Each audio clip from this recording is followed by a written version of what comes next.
We rarely think about the millions of biological processes occurring throughout our body that are responsible for our daily functions and feelings.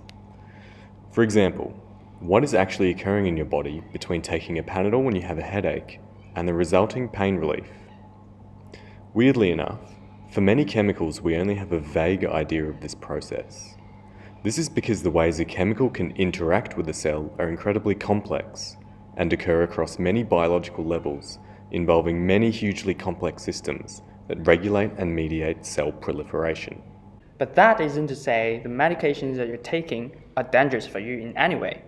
Very early on in the drug development process, various toxicity assays are conducted on cells in vitro in order to assess whether the compound activates any known toxic effects, and to decide if further development of the drug is worth pursuing.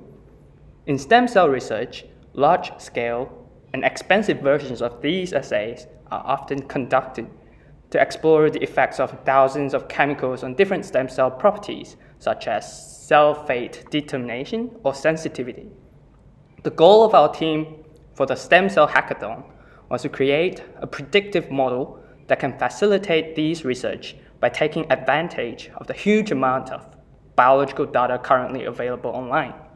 We implemented a website that allows researchers to input a biological response data file from a stem cell line, which may be of any biological information type, for example, DNA or RNA, or even contain results from multiple sources of biological information. The website serves as a front end for the predictive model and is designed for use by researchers investigating novel drug candidates. This data is then fed to a predictive model, which will identify intricate biological signatures that are associated with known toxicity responses, and then provide a likelihood value for the presence of each one in the cell as an output.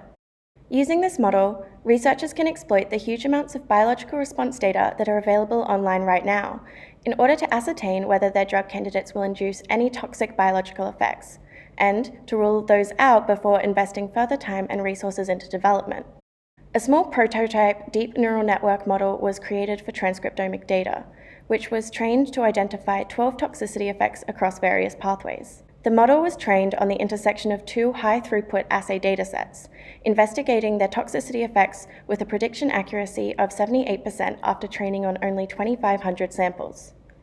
Further steps of this project will involve the development of the multi-omic integrative model, as well as integrating more elaborate chemical descriptors and properties, or perhaps even in vivo biological responses and combinatorial drug therapies.